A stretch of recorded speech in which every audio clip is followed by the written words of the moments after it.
marka maanta waxaan samayn doonaa website-kan marka qaybta koowaad waxaan samayn doonaa qaybtan sare oo la yiraahdo navbar qaybta dhexe waxaa la yiraahdaa hero qaybtan saddexaad waa content section waa qaybta qoraalka iyo waxaas marka maanta qaybta koowaad waxaan samayn doonaa navbar baa la yiraahdaa baalka aan isticmaali doonaa koodhkan ku qori doonaa waxaa la yiraahdaa Visual Studio ayaa la yiraahdaa haddaad doonaysid haddaad ku cusubto oo kale aan hore u arag oo kale waxaad ku qori doontaa magacaas ku qori doontaa Google-ka Visual Studio Code aad ku qori doontaa halkaas kala soo degi doontaa haddaad baahantay marka website-keenan samayntiisa aan guda galno marka intaanan guda gelin waxaan doonayaa inaad la soo degtaan amba aad soo dejisataan laba shay oo kuu sahlaya inaad qortid coding-ka kuu sahlaya la yiraahdo ka ugu horeeya waxaa la yiraahdaa image xaggaasad tegaysaa waad ku dhufanaysaa image baad ku qoraysaa oo wuxuu kuu fududeydinayaa inaad inta dhowr leen oo code aad qori lahayd one click oo kaliya aad ku qortid amba xaraf kaliya aad taabatay inaad ku qortid buu ku sahlaya labaad kale waxaan doonayaa inaad live server mid la yiraahdo kale inaad la soo degtaan isagana oo ah kan oo qaabka u shaqeeyaan wadna tusi doona hadhow marka hore labadaa la soo dega okay aan bilowna haddaba coding-keena haddaba waxaan odhanayaa website-kan aan samaynaa marka ugu horreysa inaan navbar open folder baad odhanaysaa haddaad ku cusubto kale coding-ka xaggan aan ku save gareynayaa folder baan samaysanayaa waxaan bixin doonaa waxaan bixiyaa website badhe okay marka website-kan aan samayno waxaad samaynaysaa waxaad ku isticmaal HTML CSS oo kaliya isticmaal uma baahnin inaad waxyaabo kale soo shubatid waxa kaliya aad baahantahay waxa weeyaan inaad bahalkan koodhka ku qoriyaa soo shubatid iyo labadii shay ee imanka kuu sheegay inaad bartaa tagtid aad soo shubatid oo kaliya waa wax ma badno taasoo marka folderkaas ku dul dhufanaysaa xaggana tegaysaa new file ku soo baxay faylka ugu horeeyaan sameynaa waxa weeyaan index.html faylka ugu horeeya html shi weeyaan ka labaadna waxa weeyaan waa style.css oo ah baalkii style gareynaya amba qurxinayay maxaa website-keena sida kalarada iyo waxyaabahan iyo ku qorin marka aan ugu horreysiina muxuu ahaa index.html keena waani ku sheego la soo degtid image waxyaabuhu kuu fududeynaya waxa weeyaan markaad Windows-ka joogtid shift calaamad tacajiib amba exclamation mark ayaad ku dhufanaysaa enter baad odhanaysaa markiiba wuxuu ku soo dhigayaa bahalka oo website kasta samaynaysid waa inaad intaa qortid marka intaad qori lahayd shift calaamad tacajiib oo kaliya samaynaysaa ma samaysay waxaan doonayaa inaan style-keenan amba bahalkan qurxinaya inaan kusoo xidho folderkan oo index.html sida loogu soo xidhana waxaad samaysaa linki waxaad odhanaysaa link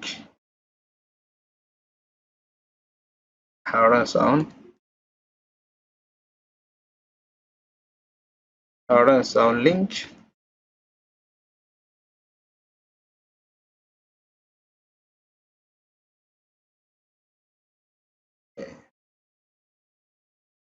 link baad odhanaysaa small-ka ka dhig shayar marka xagga href waxaad dhigaysaa faylka doonaysa inaad kusoo xidhid folderkan marka faylkan doonaya inaan kusoo xidho folderkan waxa waa style.css marka xagga waxaad ku qoraysaa style.css marka automatic uu ku xidhayay folderkii qurxinayay haddaba aan gudagalna aan samayno navbar-teenan ugu sarreysa waani ku yidhi muxuu ahaa inaad la soo degtid live server waxyaabo ka caawinaya waxa weeyaan inaad shaygaad halka ku qortay inaad automatic uga aragtid bartaa marka waa bannaan waa warqad cad amba website cad weeyaan waa weli waxba maan qorin iminkaan ku bilaabaya waxaad odhanaysaa ta ugu horeysa waxaad odhanaysaa nav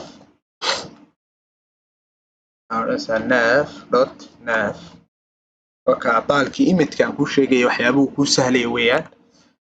xigta aad sameynayso waxa weeyaan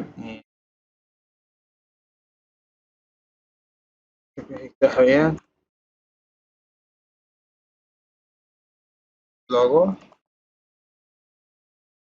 waxa weeyaan waa waxaan sameynaa imanka website-keeni waxa ugu horeysa qoraya waxa weeyaan waa my website-kan hashtan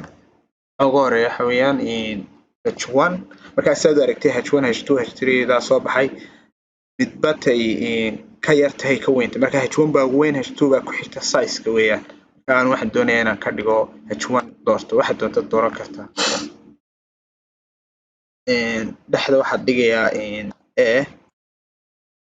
href filekan doonaya waxaad iska href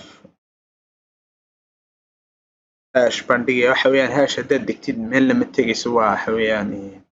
haddaad ku dhufatid maxaa folderka meel lama tegayo xaggan waxaan dhigayaa my website live my website waa kaa wixii kii ugu horeeyay soo baxay my website weeyaan okay marada intaa garateen ul li and hash kaasoo kanun baan kombiyeyna control c marka waxaad control c inta taabtay xaggaa dhigtid control v xaggan dhexdaad ku kala qoraysaa waxaan ku qorayaa ta ugu horeysa waa home maaragta home waxa ku xiga about waxa ku xiga surfaces waxa ku xiga contact marka intaas html kii saasay ku dhan tahay haddaba waxaa haray styling waxa ugu horeeyaan sameynaa waxa weeyaan textdii amba fartii ayaan soo import gareynayaa url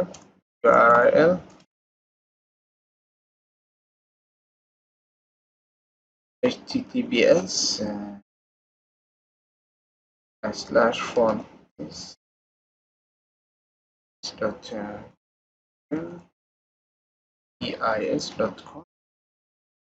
fontis.eis.com/css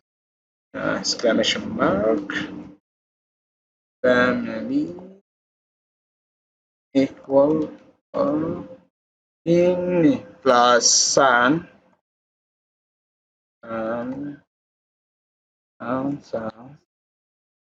saasay ku dhan tahay at import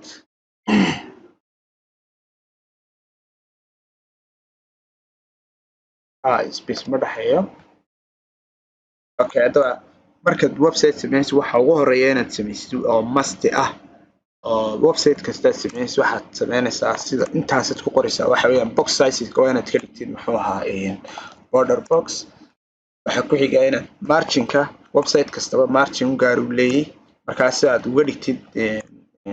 waxa website-ka sameynayso doonayso inuu ku shaqeeyo muxuu ahaa website kasta waa inaad intaa ku qortid bodiga waxa weeyaan inaad font family-giiba weeyaan amba fartii noocaad ka dhigaysid farta waxaan doonayaa aan ka dhigo open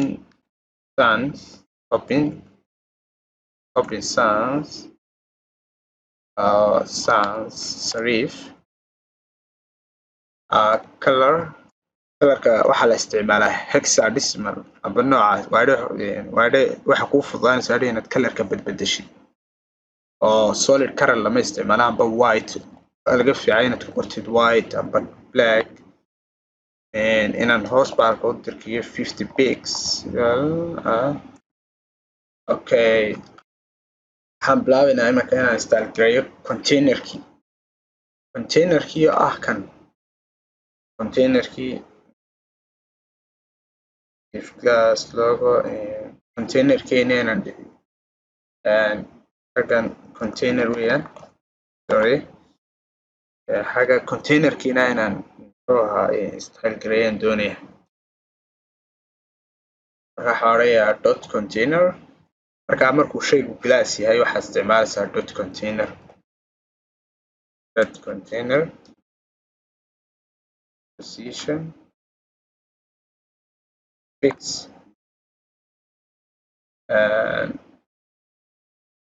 dot container waxaan sameynaya intaanan fix odhan waxaan doonaya inaan sameeyo maximum width inaan hagaajiyo 200 pix 1200 pix margin inaan xagga sare iyo hoosta 0 baa ka dhigaya auto center midigta iyo bidixda center ku dhigaya amba bartan ku dhigaya nav position waxaan ka dhigayaa fix naftiyo ahtan naftiyo tan waa containerkii dhammaan ku hareereysnaa fix baan ka dhigayaa background colorka waxaan ka dhigi tututu background colorka tututu haddaba sidaan muxuu ahaa waxaan doonayaa inay ilaa halkaa tagtay muxuu ahaa from right to left from bidixda ilaa midigta inaad tagteen doonayaa marka waxaan sameynayaa topta xagga sare waxaan odhanayaa 0 awala si 0 baan odhanayaa bidixda waxaan odhanayaa 0 iminka right markaan qoro waxay tegaysaa ilaa midigta tegaysaa 0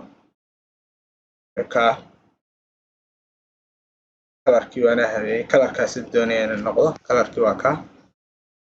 haddaba haddaba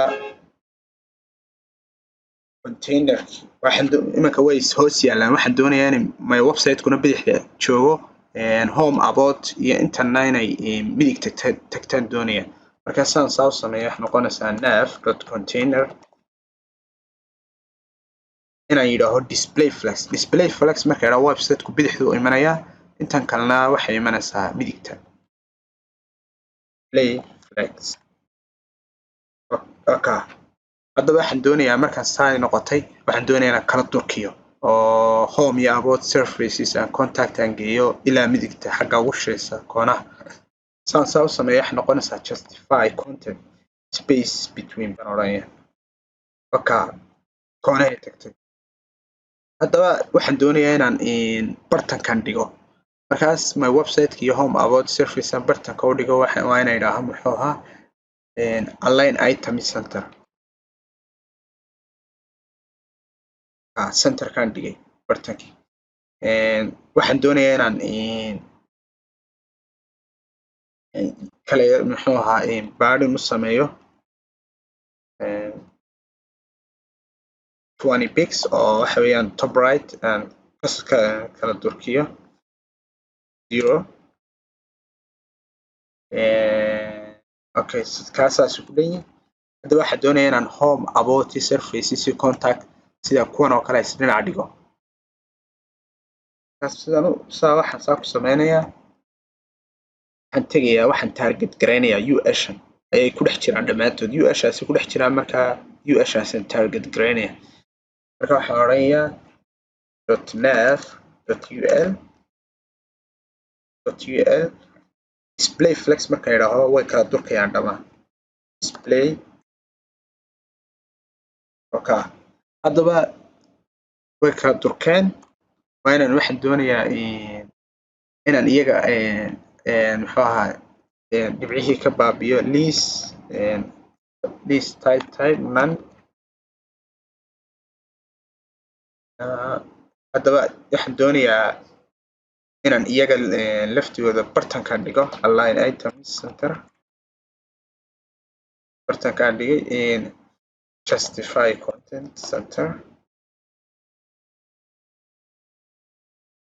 content center okay haddaba waxaan doonayaa inaan midabka ka bedelo home iyo kuwa waa inaan nav eedana waxa weeye imika waxaan target gareynaya iyaga waa kuwan eedan home tiyo ayaan target gareynaya nav colorka ma inaan ka dhigo caddaan ka dhigo caddaan waxaan doonayaa colorka caddaan ka dhigo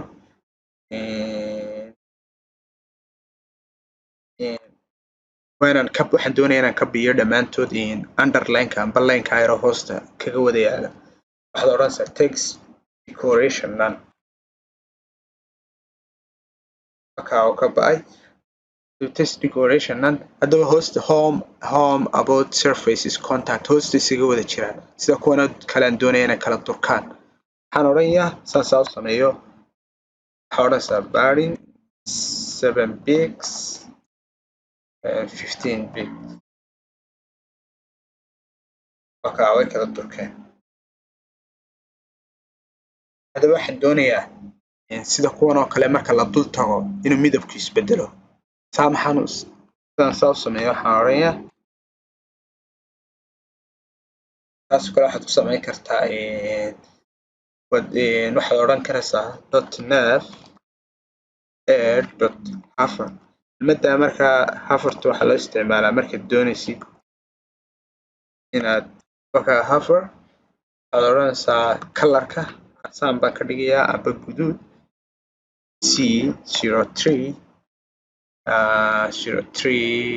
C0339 2B